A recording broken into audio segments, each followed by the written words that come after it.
ಗಟ್ಟಿ ಇರಲವ್ವ ನಿನ್ನ ಶೀಲ, ನಿನ್ನ ಗಂಡ ಗೊಬ್ಬಗ ಮೀಸಾಲ. ಗಟ್ಟಿ ಇರಲವ್ವ ನಿನ್ನ ಶೀಲ, ನಿನ್ನ ಗಂಡ ಗೊಬ್ಬಗ ಮೀಸಾಲ. ಇತ್ತ ಬರವ್ವ ನನ್ನ ಮಗಳ, ಇತ್ತ ಬರವ್ವ ನನ್ನ ಮಗಳ. ಹೆಚ್ಚು ಹೇಳಾಕ ಏನಿಲ್ಲ, ನನ್ನ ಕರುಳಿನ ಕುಡಿ ನೀನು ಹಿಂಗೆ ಅಳುಕುತ್ತ ಕುಂತ್ಯಾಕ. ನಿನ್ನ ಕೈಯ ಹಿಡಿದವನ ಮನೆಯನ್ನು ಸೇರಲಾಕ. ನನ್ನ ಕರುಳಿನ ಕುಡಿ ನೀನು ಹಿಂಗೆ ಅಳುಕುತ್ತ ಕುಂತ್ಯಾಕ. ಮಡಿಯಾಗ ಹುಟ್ಟಿದ ಬಳ್ಳಿ ಮಡಿಯಾಗ ಉಳಿಯುವುದೇನು, ಮಡಿಯಾಗ ಹುಟ್ಟಿದ ಬಳ್ಳಿ ಮಡಿಯಾಗ ಉಳಿಯುವುದೇನು. ಕುಡಿಬಿಟ್ಟು ಹೊರಗೆ ಬಂದು ಹೂವಣ್ಣು ಕೊಡದೇನ. ಇಡೀ ಮರದಾಗ ನನ್ನವ್ವ ನಗು ನಗುತ್ತಾ ನೀ ಹೋಗ್ಯವ್ವ.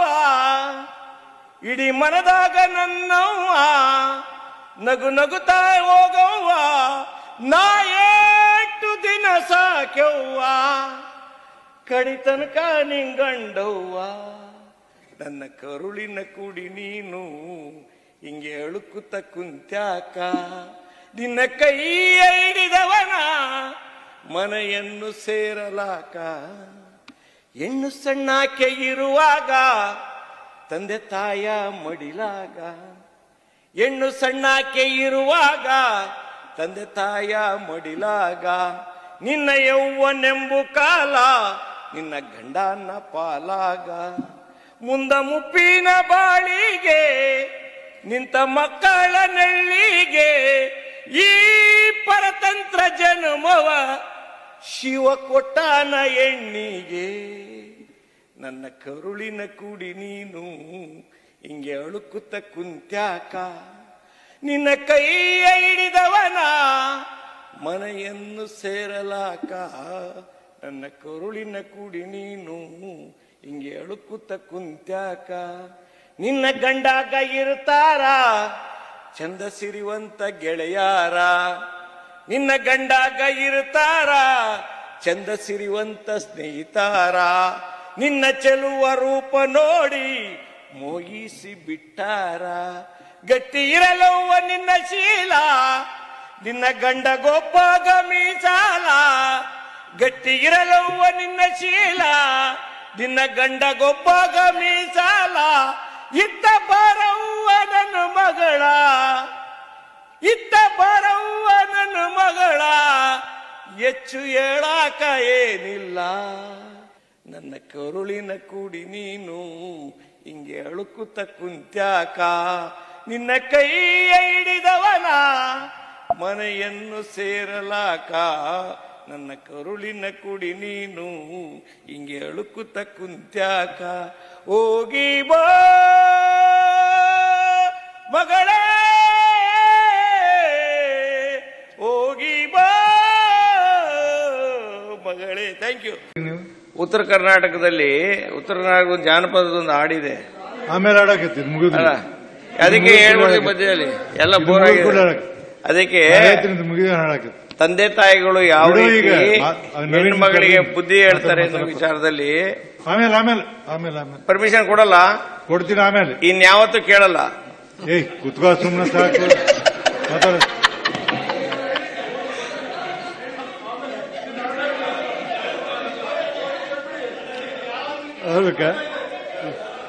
ಆಡ್ಬೇಕ ಅಲ್ಲ, ಇಷ್ಟೊಂದು ಡಿಮ್ಯಾಂಡ್ ಅಲ್ಲಪ್ಪ, ಇಷ್ಟೊಂದು ಡಿಮ್ಯಾಂಡ್. ಎಷ್ಟು ಜನ ಸಪೋರ್ಟಿವ್ ಬಂದ್ರು ನೋಡಿ. ಆಯ್ತು, ಮೆಜಾರಿಟಿ ಕ್ಯಾರಿ ದಿ ಪಾಯಿಂಟ್. ಮತ್ತೆ ಅದಕ್ಕೆ ನರಸಿಂಹನಾಯ್ಕರ ಇಲ್ಲ ಇಲ್ಲ ಅವಿನ ಹಾಡ್ತಾಂತ ಹಾಡ್ಬಿಡಿ.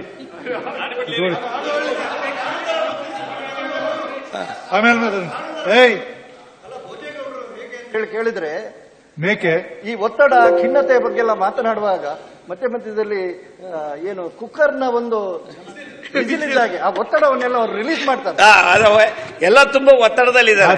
ಮಾತಾಡ. ಅದಕ್ಕೆ ಹಾಡು ಯಾಕೆ ಅಂತ ಹೇಳಿದ್ರೆ ಈಗ ಹೇಳಿದ್ರು ಹೆಣ್ಣು ಮಗ ಬುದ್ಧಿ ಹಾಡಾಡ್ದಂತೆ ಅದನ್ನೇ ಹಾಡೋ ಗೊತ್ತಾಗ್ಬೇಕಲ್ಲ ಅವ್ರಿಗೆ ಏನು ಅಂತ. ನಮ್ಮ ಅನೇಕ ಜನ ಉತ್ತರ ಕರ್ನಾಟಕದಲ್ಲಿ ಇದ್ದಾರೆ. ಹಾಡು ಅದಕ್ಕೆ ತಾಯಿಯಾದವಳು ತನ್ನ ಮಗಳನ್ನ ಗಂಡನ ಮನೆಗೆ ಮದುವೆ ಮಾಡಿ ಕಳಿಸ್ಕೊಡುವಾಗ ಕೆಲವು ಬುದ್ಧಿ ಮಾತನ್ನ ಹೇಳ್ತಾಳೆ. ಅದು ಉತ್ತರ ಕರ್ನಾಟಕ ಶೈಲಿಯಲ್ಲಿ ಇರ್ತಕ್ಕಂಥದ್ದು ಹಾಡೋದು. ನನ್ನ ಕರುಳಿನ ಕುಡಿ ನೀನು, ನನ್ನ ಕರುಳಿನ ಕುಡಿ ನೀನು, ಹಿಂಗೆ ಅಳುಕುತ್ತ ಕುಂತ್ಯಾಕ, ನಿನ್ನ ಕೈಯ ಹಿಡಿದವನ ಮನೆಯನ್ನು ಸೇರಲಾಕ, ನನ್ನ ಕರುಳಿನ ಕುಡಿ ನೀನು, ಹಿಂಗೆ ಅಳುಕುತ್ತ ಕುಂತ್ಯಾಕ.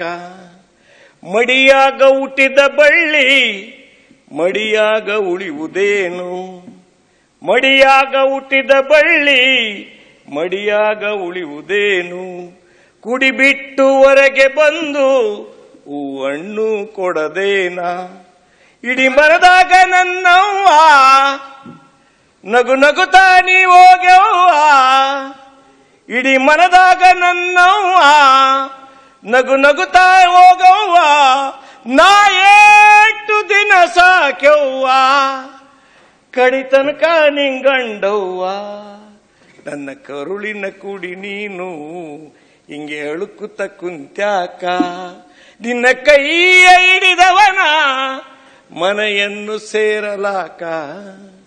ಹೆಣ್ಣು ಸಣ್ಣಾಕೆ ಇರುವಾಗ ತಂದೆ ತಾಯ ಮಡಿಲಾಗ, ಹೆಣ್ಣು ಸಣ್ಣಾಕೆ ಇರುವಾಗ ತಂದೆ ತಾಯ ಮಡಿಲಾಗ, ನಿನ್ನ ಯೌವನೆಂಬು ಕಾಲ ನಿನ್ನ ಗಂಡನ ಪಾಲಾಗ, ಮುಂದ ಮುಪ್ಪಿನ ಬಾಳಿಗೆ ನಿಂತ ಮಕ್ಕಳ ನೆಳ್ಳಿಗೆ, ಈ ಪರತಂತ್ರ ಜನ್ಮವ ಶಿವ ಕೊಟ್ಟಾನ ಹೆಣ್ಣಿಗೆ, ನನ್ನ ಕರುಳಿನ ಕುಡಿ ನೀನು, ಹಿಂಗೆ ಅಳುಕುತ್ತ ಕುಂತ್ಯಾಕ, ನಿನ್ನ ಕೈಯ ಹಿಡಿದವನ ಮನೆಯನ್ನು ಸೇರಲಾಕ, ನನ್ನ ಕರುಳಿನ ಕುಡಿ ನೀನು, ಹಿಂಗೆ ಅಳುಕುತ್ತ ಕುಂತ್ಯಾಕ.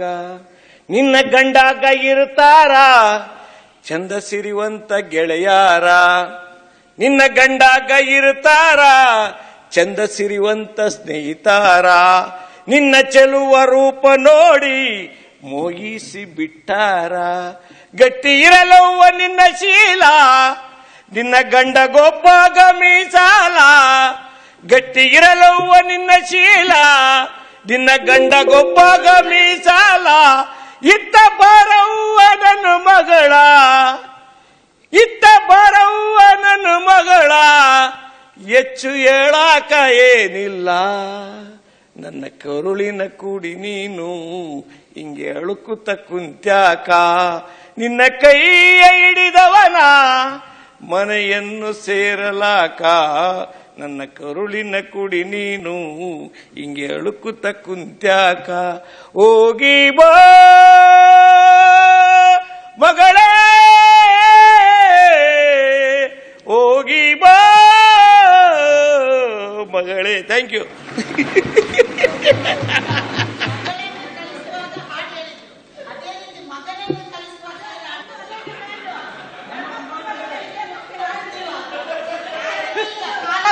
ಪರತಂತ್ರ ಅತಂತ್ರ ಸ್ವತಂತ್ರ, ನಾವೀಗ ಸ್ವತಂತ್ರರು ಪರತಂತ್ರರಲ್ಲ, ನಾವೀಗ ಸ್ವತಂತ್ರರು ಪರತಂತ್ರರಲ್ಲ.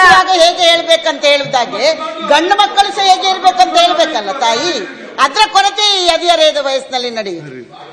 ಬರೋಬ್ಬರ ಮಾನ್ಯ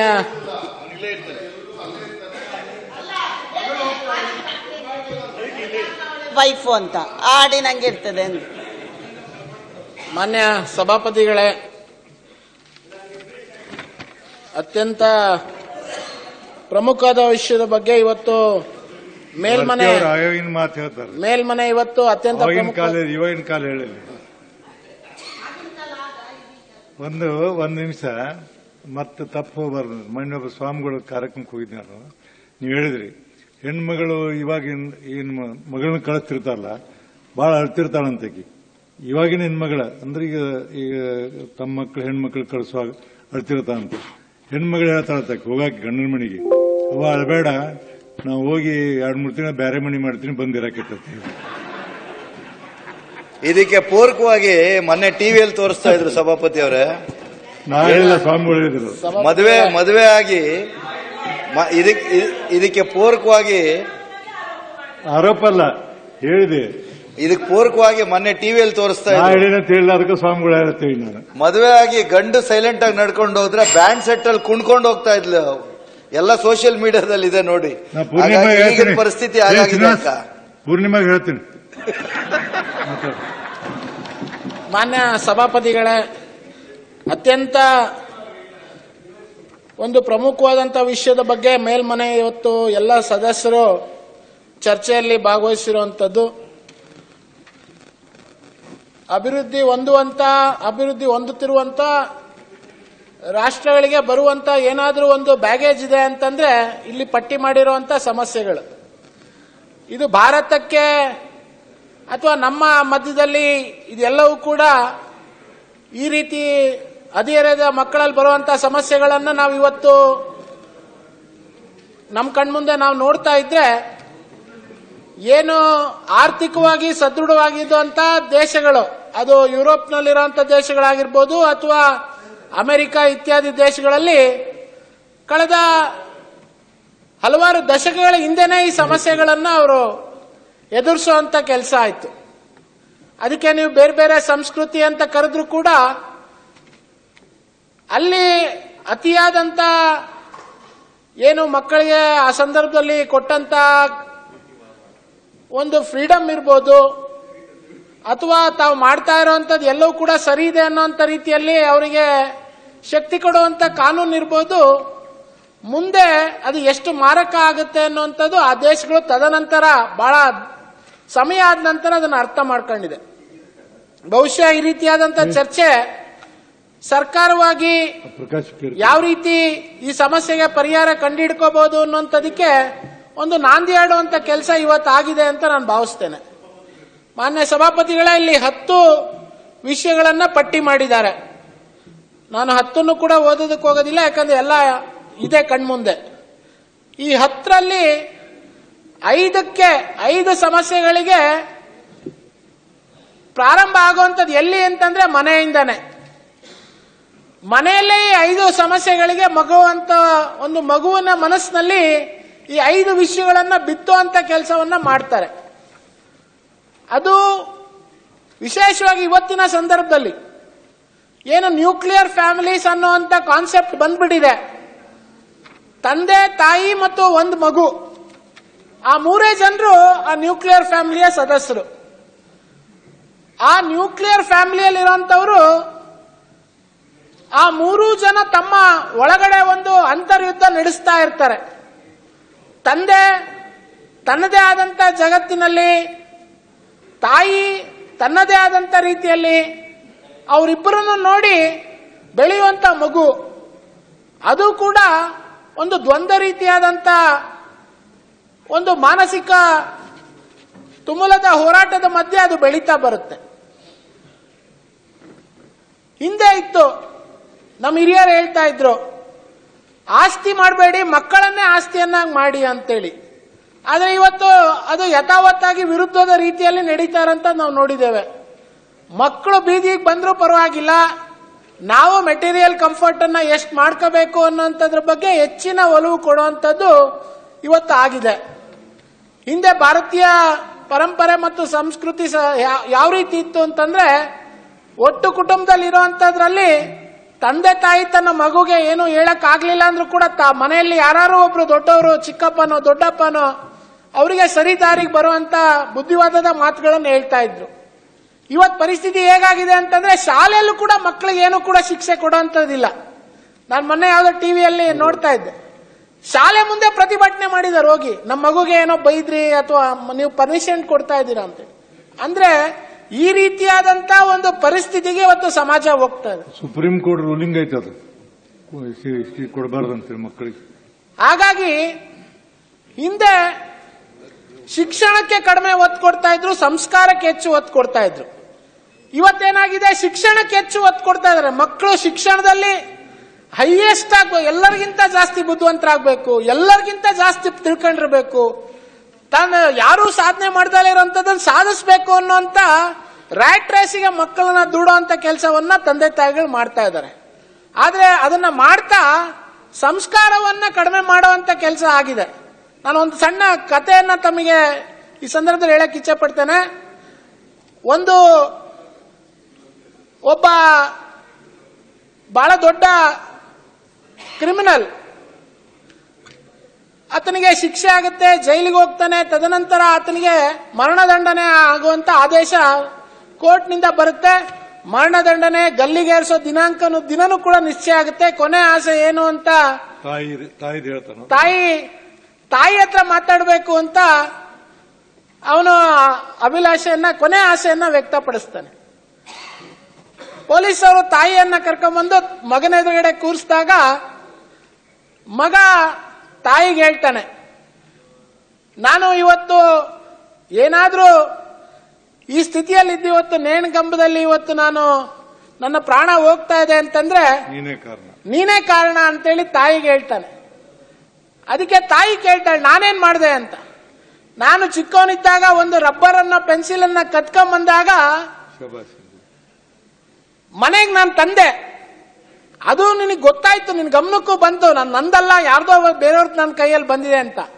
ಆದ್ರೆ ನೀನು ಆ ಸಂದರ್ಭದಲ್ಲಿ ನನ್ನ ಕಿವಿ ಹಿಂಡಿ ನನ್ನ ಸರಿದಾರಕ್ಕೆ ತರುವಂತ ಕೆಲಸವನ್ನ ನೀನ್ ಮಾಡಿದ್ದಿದ್ರೆ ನಾನು ಬಹುಶಃ ಇವತ್ತು ಸಮಾಜದಲ್ಲಿ ಗೌರವಯುತ ಅಂತ ಬದುಕುವಂತ ದಾರಿಲಿ ನಾನು ಬರ್ತಾ ಇದ್ದೆ ಅಂತೇಳಿ. ಆದ್ರೆ ದುರಾದೃಷ್ಟವಶಾತ್ ಇವತ್ತೇನಾಗಿದೆ, ತಂದೆ ತಾಯಿಗಳಿಗೆ ತಮ್ಮ ಸ್ವಂತ ಮಕ್ಕಳು ಯಾವ ದಾರಿಯಲ್ಲಿ ಹೋಗ್ತಾ ಇದ್ದಾರೆ ಅಂತ ನೋಡೋಷ್ಟು ಕೂಡ ಅವ್ರಿಗೆ ಸಮಯ ಇಲ್ದಲೆ ಅಂತದ್ದಾಗಿದೆ. ತಾವು ತಮ್ಮ ಬದುಕು, ತಮ್ಮ ಜೀವನ ಅನ್ನೋಂಥದನ್ನ ಹೆಚ್ಚು ನೋಡ್ತಾ ಇದ್ದಾರೆ ಬಿಟ್ರೆ ಮಕ್ಕಳನ್ನ ಯಾವ ರೀತಿ ತಾವು ಬೆಳೆಸಬೇಕು, ಮಕ್ಕಳಲ್ಲಿ ಏನೇನು ಕೊರತೆಗಳಿರುತ್ತೆ ಅದನ್ನ ಸರಿದೂಗಿಸುವಂತದಕ್ಕೆ ಅವ್ರ ಜೊತೆ ಎಷ್ಟು ಸಮಯವನ್ನ ಕೊಡಬೇಕು ಅನ್ನೋಂಥದ್ದೇ ಇವತ್ತು ಹೊರಟೋಗ್ಬಿಟ್ಟಿದೆ. The family that eats together stays together ಅನ್ನುವಂತ ಮಾತಿತ್ತು. ಯಾವ ಕುಟುಂಬ ಪ್ರತಿನಿತ್ಯ ದಿವಸ ರಾತ್ರಿ ಜೊತೆ ಕೂತು ಊಟ ಮಾಡ್ತಾರೆ ಅಥವಾ ಬೆಳಗ್ಗೆ ಜೊತೆ ಕೂತು ಉಪಹಾರ ಮಾಡ್ತಾರೆ, ಆ ಕುಟುಂಬ ಬಹಳ ವರ್ಷಗಳ ಕಾಲ ಜೊತೆಗಿರುತ್ತೆ ಅಂತೇಳಿ. ಆದ್ರೆ ಇವತ್ತು ಎಲ್ಲ ಊಟ ತಿಂಡಿ ಎಲ್ಲವೂ ಕೂಡ ಒಬ್ಬೊಬ್ರೆ ತಾವೇ ಬರ್ತಾರೆ, ತಮಗೆ ಬೇಕಾದ ಸಮಯಕ್ಕೆ ಬಂತ ಊಟ ಮಾಡ್ಕೊಂಡು ಟಿವಿ ಮುಂದೆ ಕೂತು ಊಟ ಮಾಡಿ ತಮ್ಮ ರೂಮ್ಗೆ ಹೋಗುವಂತ ವ್ಯವಸ್ಥೆಗಳಿದೆ. ಇದು ನಾನ್ ಭಾವಿಸ್ತೀನಿ ಮಾನ್ಯ ಸಭಾಪತಿಗಳೇ, ಸರ್ಕಾರಗಳು ಕಾನೂನು ತರೋದ್ರ ಮೂಲಕ ಇದರಿಂದ ಏನು ದೊಡ್ಡ ಪರಿವರ್ತನೆ ಆಗೋದಿಲ್ಲ. ಸಮಾಜ ತನ್ನ ಹೊಣೆಗಾರಿಕೆಯನ್ನ ನಿರ್ಣಯ ಮಾಡಬೇಕು. ಕಾನೂನು ಮಾಡೋಂಥದ್ದು ಶಿಕ್ಷೆ ಕೊಡೋದಿಕ್ಕೆ, ಅದೇ ಕಾನೂನು ಮಾಡೋಂಥದ್ದು ಯಾರೋ ತಪ್ಪು ಮಾಡಿರೋನ್ನ ಗುರುತಿಸಿ ಅವನಿಗೆ ಏನ್ ಮಾಡಬೇಕು ಅನ್ನೋಂಥದಕ್ಕೆ.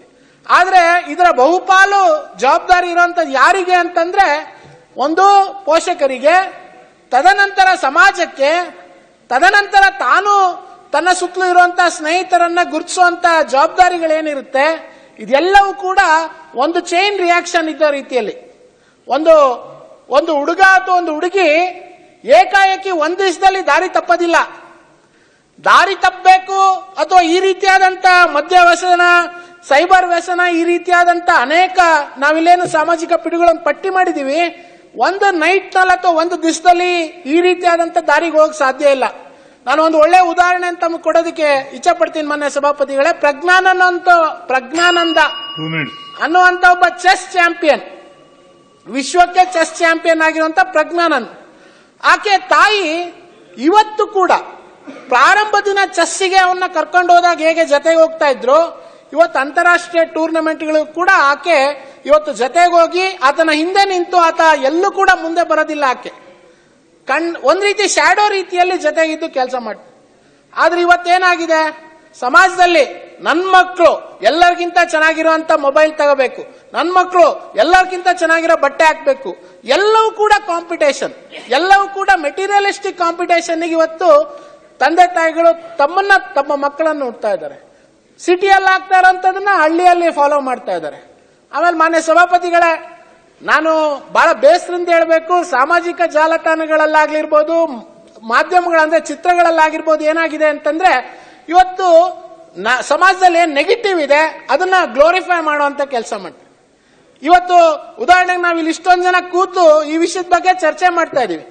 ಆದ್ರೆ ಮಾಧ್ಯಮ, ಸಾಮಾಜಿಕ ಜಾಲತಾಣದಲ್ಲಿ ಅಥವಾ ನಾನು ಪಿಕ್ಚರ್ ಅಂದ್ರೆ ಮೂವಿ ನಾನು ಹೇಳ್ದಂತಂದ್ರೆ ಒಬ್ಬ ರಾಜಕಾರಣಿ ಅವ್ರನ್ನ ಹೇಗೆ ತೋರಿಸ್ತಾರೆ, ಒಬ್ಬ ಶಾಸಕ ಅವ್ರನ್ನ ಹೇಗೆ ತೋರಿಸ್ತಾರೆ, ಇದೆಲ್ಲವೂ ಕೂಡ ಎಲ್ಲೋ ಒಂದ್ ಕಡೆ ಸಮಾಜದ ಚಿಂತನೆಗಳು ಈ ಎಲ್ಲವಕ್ಕೂ ಕೂಡ ಕಾರಣ ಆಗಿದೆ.